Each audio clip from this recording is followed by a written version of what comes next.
Les damos nuevamente la bienvenida a otro capítulo de estos diálogos acerca del Libro de Mormón. Mi nombre es Clyde Williams y conmigo estarán hoy tres de mis amigos y colegas. A mi izquierda está el profesor Keith Wilson, a su lado está el profesor Jared Ladlow y también el profesor Kelly Ogden. Sean bienvenidos. Hoy tendremos el privilegio de conversar sobre los capítulos del 1 al 6 de Helamán, ya que son muy importantes. Como recordatorio, digamos que acaba de concluir una larga serie de guerras. En este momento no han terminado todas, pero veremos su fin en el libro de Alma. Este fue un tiempo donde murieron algunos de los grandes hombres que admiramos, como por ejemplo Helamán, Moroni y Pahorán. Y llegamos a un tiempo que no es exactamente el mejor para aspirar a ser gobernador o jefe entre los nefitas. Tenemos a Pahorán, hijo, quien fue elegido. Luego su hermano, el cual trató de usurpar y tomar el reino, fue asesinado. Luego Paanki y Pahorán son asesinados. Y luego también su hermano Pacumeni es asesinado por algunos lamanitas. Más tarde Helamán tuvo que tomar una doble tarea y así vemos que fue un tiempo muy precario. ¿Qué sucedía entre los nefitas que causaba estos disturbios? ¿O cuáles fueron los resultados de estos disturbios? Algunos de estos capítulos finales antes de la llegada del Salvador. En los últimos años existe un buen ejemplo de escritura cronística anual. Mormón fue un historiador y nos dio un resumen breve casi año por año, resaltando, por supuesto, las lecciones más importantes con su frase que es, y así vemos que. Y así menciona uno de los problemas más grandes en la sociedad, las combinaciones secretas. ¿Cuáles son algunas de las características de las combinaciones secretas que vamos a aprender? Podemos revisar estos primeros capítulos y encontrar algo que nos pueda recordar acerca de las combinaciones secretas. Una de las primeras características está aquí en el versículo 11 del capítulo 1 y es que ellos hacían convenios jurando por su eterno Creador que no dirían o revelarían nada, y eso llega a ser una de las características, los pactos que tendrían que hacer. Otro es el carácter secreto de los pactos. En el capítulo 2, versículo 4, leemos que ellos eran expertos en muchas palabras, la obra secreta de asesinato y robo. Y en el versículo 7 del mismo capítulo vemos que tenían señas. Recuerdo a uno de nuestros colegas hablar de un miembro de la mafia quien estaba dando una deposición por clemencia y mencionó que si íbamos a presentar a alguien lo podríamos presentar como me gustaría que conocieras a un amigo mío o me gustaría que conocieras a un amigo nuestro. Y la manera en que los presentaban les indicaba algo. Un amigo mío significaba cuidado con lo que dices. Un amigo nuestro significaba él ha iniciado. Y así tenían sus señas y maneras de mantener las cosas secretas y saber con quiénes podían hablar o a quién podían revelar cosas.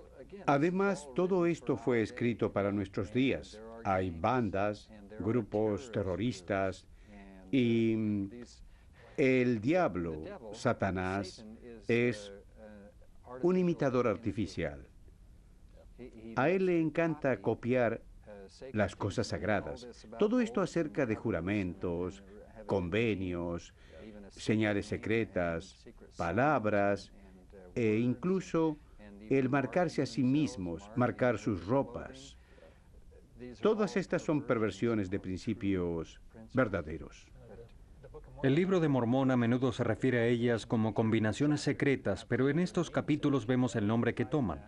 En el capítulo 2 tenemos a Gadiantón, y de ahí en adelante en el libro de Mormón a menudo veremos la frase los ladrones de Gadiantón. Y de esa manera vemos que lo sacaron de este Gadiantón. Y sin embargo es interesante el hecho de que fue Kishkumen el primer miembro de la banda, pero Gadiantón es quien termina recibiendo el nombre en parte por lo que leemos en el versículo 4 del capítulo 2. Gadiantón era experto en muchas palabras y aparentemente era mejor miembro que Kishkumen en las combinaciones secretas. Jared.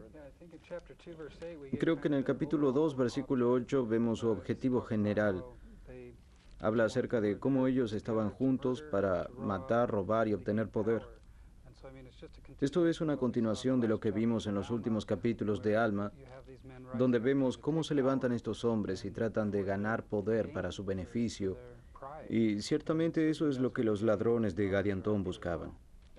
Me parece que otra lección importante que deberíamos asegurarnos de no olvidar en nuestra breve discusión de estas características es ¿cómo sucedieron estas cosas?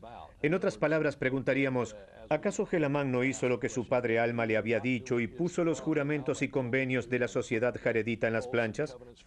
Y por supuesto, la respuesta es no. Entonces, ¿qué aprendemos? ¿Cómo las consiguieron? ¿No es en el capítulo 6, versículo 25, que dice abiertamente que Satanás se las reveló y él, quien es el autor de todo pecado, las puso en el corazón de Gadiantón, el mismo ser, en versículo 26 del capítulo 6? Satanás estaba usando una herramienta poderosa, la unidad. Esta combinación en su causa diabólica. ¿Cómo luchamos contra una combinación secreta? Con una combinación abierta, la cual es el Evangelio de Jesucristo. Misioneros y miembros de todo el mundo. Esa es la herramienta más efectiva para combatir estas imitaciones baratas del diablo. Ciertamente Mormón quería advertirnos también acerca de eso. Notaremos que al final del capítulo 2 él incluso se adelanta a su tiempo y mira hacia atrás. Su pluma editorial no lo pudo seguir ocultando y él dice, esto que está comenzando ahora aquí será lo mismo que causará la destrucción de mi pueblo. Y es un tema que transcurrirá a lo largo del libro de Mormón. Y Mormón continuó mostrando a sus lectores, tengan cuidado, estas combinaciones secretas son tan perniciosas que destruirán su sociedad. Es interesante este paralelo. Tenemos principios de maldad que vienen a través del velo, es decir, desde el adversario revelándolos a las personas. Y tenemos principios de rectitud que llegan a través de individuos de mucha fe. Sus propósitos son completamente diferentes. Los principios de maldad son para tratar de obtener poder sobre otros y destruir a otros, convertirlos como Satanás, miserables, mientras que los principios de rectitud están diseñados para ayudarnos a obtener poder sobre el hombre natural y llegar a ser como el Salvador, y en esencia liberar a otros de todas estas adicciones. Así vemos aquí un contraste interesante. Ahora, con estas combinaciones y algunas de las guerras que todavía tenían con los lamanitas, ¿cómo estaba esto afectando a la iglesia en estos capítulos? Un éxito tremendo para los misioneros. El capítulo 3, versículo 26 dice que hubo muchas almas, hasta decenas de miles. Eso es éxito. Sí. Pero el Señor fue misericordioso con ellos. Hay unos versículos grandiosos en el Amán 3. Dicen, la puerta del cielo está abierta para todos. Sí, para todos los que quieran creer en el nombre de Jesucristo, que es el Hijo de Dios. El versículo 29.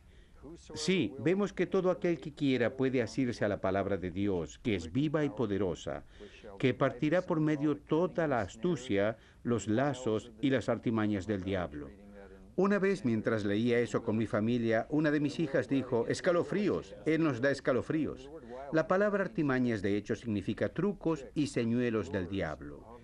Para poder superar todo eso y guiar al hombre de Cristo por un camino estrecho y angosto a través de ese eterno abismo de miseria que se ha dispuesto para hundir a los inicuos.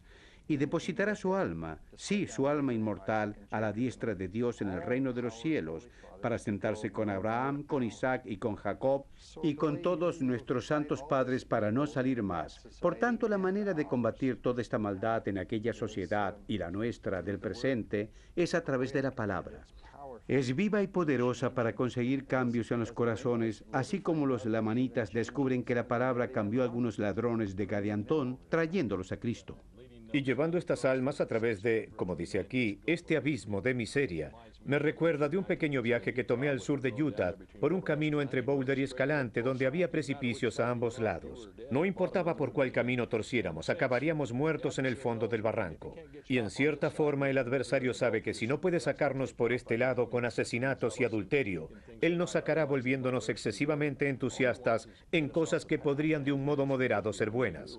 Todo lo que él quiere es sacarnos del camino y es una miseria cuando lo hacemos. Esto es una imagen perfecta de qué debemos mantener en nuestras mentes al pensar en lo que la palabra hará para ayudarnos a mantenernos apartados de esta miseria.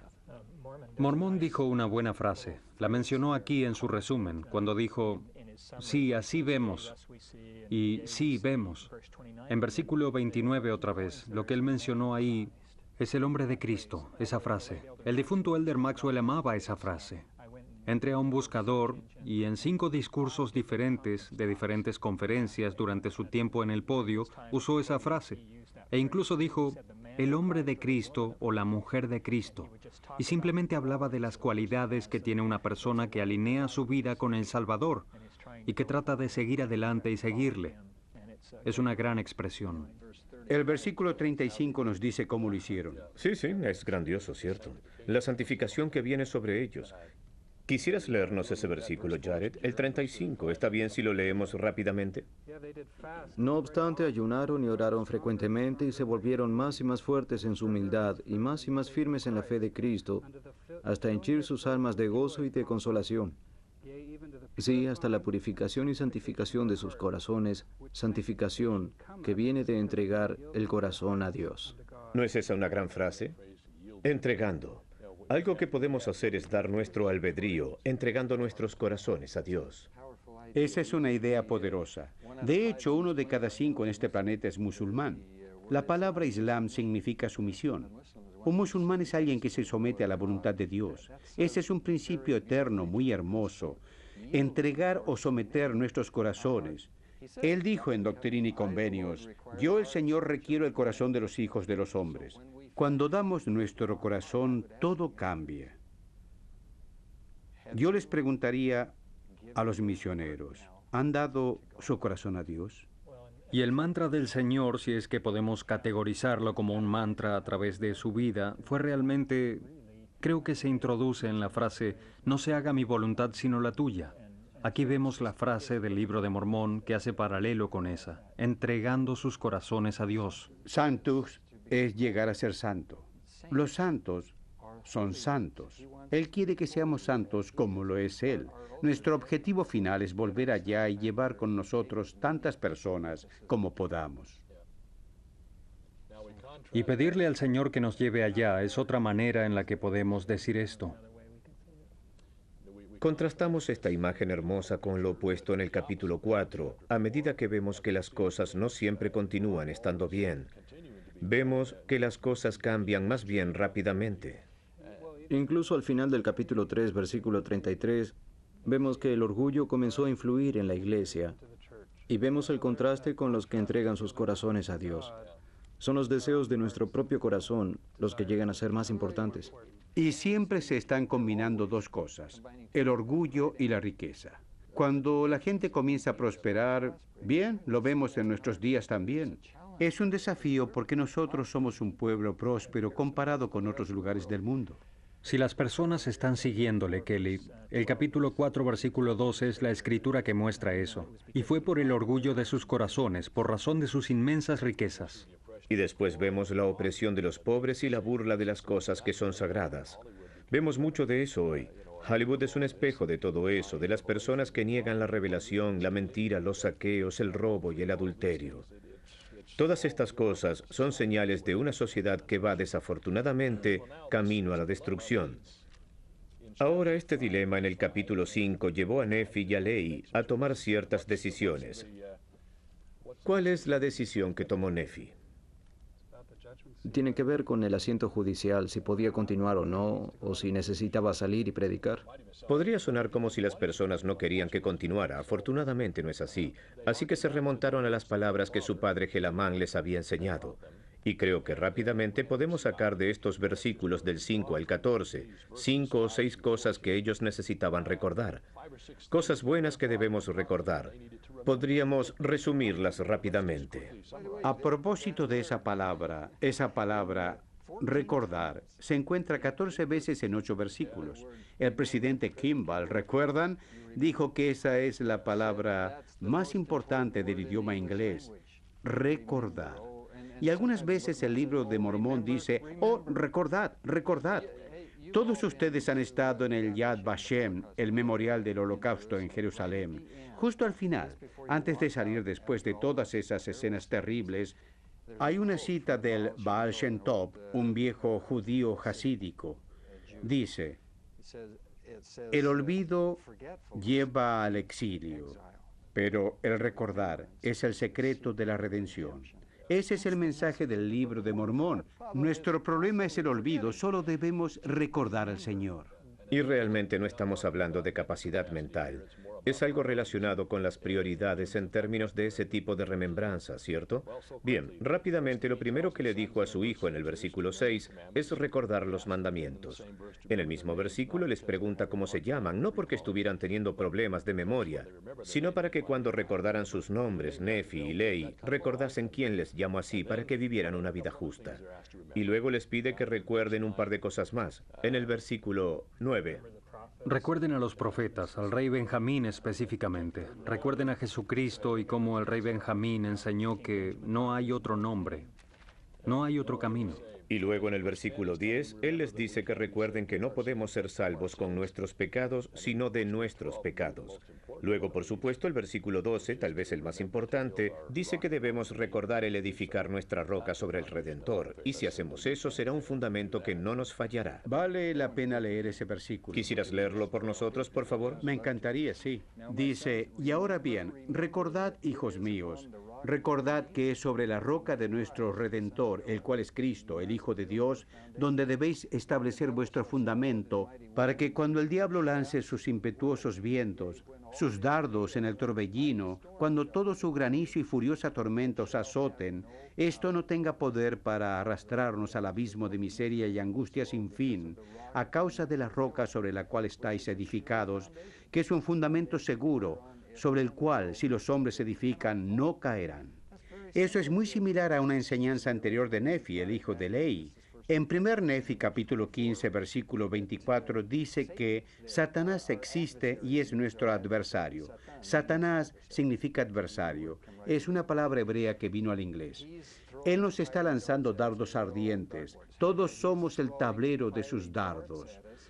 Nos está lanzando dardos ardientes como las drogas, la inmoralidad y la pornografía, y todos son ardientes, pero no nos puede dar. No pueden tener poder sobre nosotros si nos aferramos a la palabra. Estas palabras, la palabra de Dios. Y José Smith, Mateo, versículo 37, dice, y el que atesore mi palabra no será engañado. ¿Hay alguien a quien le gusten las promesas, las garantías? Aquí está. Si amamos la palabra de Dios, cuando el diablo esté enviando sus impetuosos dardos en el torbellino, el granizo y todas las tormentas, la cual es la tentación, en otras palabras, no habrá poder sobre nosotros porque estamos edificados sobre un fundamento. Hemos centrado nuestra vida en Cristo, un fundamento sobre el cual, si los hombres edifican, no caerán. Me encanta este verbo auxiliar aquí, no puede. Más adelante en Doctrina y Convenios, sección 50, versículo 44, dice, nunca caerá. Y la traducción al español de este versículo dice, no caerán, no caerán. Pero el verbo en el inglés original, aquí, esta traducción original, dice, ellos no pueden caer. Yo enfatizaría eso. Si nuestra vida está centrada en el Salvador, no importa qué nos lance el diablo, nuestra vida no puede desmoronarse si estamos con Él. Continúe, Kit. Lo que me encanta de este versículo, Kelly, es la manera en que se identifica a Jesucristo como la roca de nuestro Redentor. Muchos profetas de las Escrituras han percibido este tema que Jesús es la roca. Pablo se refiere a él como la roca, Moisés, otros y... En todas las Escrituras la palabra roca representa algo firme, sólido e inamovible. Sí, es la imagen de algo que no se puede mover. Si alguna vez han cavado para poner el poste de una cerca o algo así, sabrán que cuando golpeamos una roca es algo muy difícil de mover. Y luego, cuando la roca estabiliza el poste, este se ajusta a la roca. Y esa es la idea. Recuerda que es sobre la roca de nuestro Redentor, el cual es Cristo. Creo que es emocionante. Necesitamos ver el versículo 14 y quizás encontremos el último y más importante de estas frases, y se acordaron. Él no solamente dijo que recordaron, ellos se recordaron de hacer estas cosas y así obtuvieron los beneficios de esto. Quizás este es un buen lugar para que volvamos atrás, y creo que vale la pena leer la declaración del presidente Kimball, cuando él dijo, cuando buscamos en el diccionario la palabra más importante, ¿cuál es? Podría ser recordar. Él dijo, porque todos ustedes hicieron convenios, ustedes saben qué hacer y cómo. Nuestra mayor necesidad es recordar. Por eso vamos a la reunión sacramental, para escuchar a los sacerdotes rogar para que recuerden siempre. Recordar es la palabra, es el programa. Eso está muy bien explicado para nosotros, que recordemos el seguir a la roca sobre la cual estamos edificados. Y sabiendo esto, el Señor nos ha dado una oportunidad para que se nos recuerde y no nos distraigamos, lo cual es muy común en este mundo. Él nos está recordando estas palabras a través de todas las Escrituras porque tendemos a olvidar, y aún las palabras más sagradas de todas, las que escuchamos en el Santo Templo, se nos recuerdan. Cada vez son las mismas palabras. Las escuchamos una y otra vez como un recordatorio para mantener nuestras prioridades. Como parte de permanecer en ese curso, me gusta el versículo 11 en el capítulo 5, donde habla en primer lugar de que Cristo ha recibido poder que le ha sido dado del Padre para redimir a los hombres de sus pecados, pero luego dice cómo, por motivo del arrepentimiento. Luego habla acerca de que ese Dios que ha enviado a sus ángeles para declarar las nuevas de las condiciones del arrepentimiento. Y así se nos han enviado ángeles a declarar las nuevas. Solemos pensar en Navidad como las nuevas de gran gozo del nacimiento de Jesús. Pero también se nos han enviado ángeles a declarar las condiciones del arrepentimiento, y ese arrepentimiento conduce el poder del Redentor para la salvación de sus almas. Y eso es algo en lo cual debemos enfocarnos semanalmente, que tenemos estas condiciones de arrepentimiento, que trabajemos para superar nuestra debilidad, nuestras luchas, y a través de eso, creo que construimos sobre esta roca. Es a través de nuestro arrepentimiento. Luego tendremos el poder de Cristo que Él recibió del Padre para nuestra salvación. Gran comentario, gracias. De hecho, en la Conferencia General de abril de 2006, creo que fue Elder Eyring quien dijo, refiriéndose a la roca, dijo, nunca ha sido tan importante como lo es ahora entender cómo edificar en ese fundamento seguro que es Jesucristo. Es tan central para el Libro de Mormón y es un gran versículo que podemos ver. Reúne todo el propósito del Libro de Mormón. Gracias. Ahora en la última parte de este capítulo tenemos quizás una de las historias misionales más dramáticas y fantásticas en todas las escrituras. Tenemos a Nefi y su hermano quienes salieron y cómo ha sido su éxito entre los lamanitas. Imagino que esto traería a un presidente de misión a nuestra área. 8,000 conversos, como dice aquí en el versículo 19. Les estaba yendo extraordinariamente bien y aún así hubo personas que fueron enviadas contra ellos. Nefi y Lehi fueron puestos en prisión. Entonces, ¿qué podemos deducir de esta historia extraordinaria? Y en un resumen muy breve, ¿qué podemos decir de esto que sea de beneficio para todos? ¿Puedo agregar algo a lo que Jared explicó acerca del arrepentimiento? En los versículos 40 y 41 del capítulo 5 se encuentra una buena pregunta para cualquiera que esté deprimido. Hay muchos en estos días. ¿Qué haremos para que sea quitada esta nube de tinieblas que nos cubre? Y la respuesta es, debéis arrepentiros y clamar a la voz hasta que tengáis fe en Cristo, de quien os enseñaron Alma, Amulek y Sesrom, y cuando hagáis esto será quitada la nube de tinieblas que os cubre. ¡Qué mensaje! Sí, sin duda. Bien, estos 300 individuos que intentaron matar a Nefi y a Lehi fueron detenidos por esta luz poderosa y la nube de tinieblas que los cubrió y escucharon la voz del Señor, quien se dirigió a ellos, o básicamente les dijo que se arrepintieran. Esto dio lugar a ese escenario donde tenemos a un nefita apóstata entre ellos, quien les dijo que escucharan la voz e hicieran lo que ésta les dijera. Y, por supuesto, se disipó la nube de tinieblas. Sucedieron algunas cosas dramáticas que nunca antes habían sucedido en el Libro de Mormón, por lo menos a esta escala que se ve al final del capítulo 5 y a lo largo del capítulo 6. ¿Hay algo que les venga a la mente rápidamente de estas diferencias que cambiaron de forma dramática las cosas entre estas personas? Creo que una de las grandes cosas que vemos en esta inversión de papeles entre los lamanitas y los nefitas es que los lamanitas no siempre son los chicos malos, por así decirlo. El capítulo 6, versículo 1 habla acerca de cómo los lamanitas se habían convertido en personas justas, al grado de que su rectitud excedía a la de los nefitas, debido a su firmeza y su constancia en la fe. Y luego el versículo 2 continúa describiendo cómo los nefitas se habían vuelto insensibles, extremadamente inicuos y demás, porque rechazaban la palabra de Dios y toda predicación y profecía. Y así, quien era bueno o malo aquí, No es un determinado grupo étnico a causa de su etnia, más bien es quién está siguiendo al Señor y obedeciéndole. Y el versículo 4 dice que los lamanitas fueron y contaron sus historias de conversión. Acabo de regresar de América Central, donde hay miles de estos descendientes, quienes tienen historias de conversión poderosas para contar a otros. Así que hubo un gran éxito ahí. En este punto y con el poco tiempo que nos queda, Kelly, ¿por qué no nos resumes lo que podemos concluir de estos capítulos que hemos discutido hoy? Así como Mormón decía, y así vemos, aquí tenemos las grandes lecciones de este día. Hermanos, digo que vencemos las combinaciones secretas a través de una combinación abierta, predicando el Evangelio de Cristo. La palabra de Dios conduce a las personas al cielo y a que entreguemos nuestro corazón a Cristo. Él es la roca, nuestro Redentor, y ellos no tendrán poder sobre nosotros.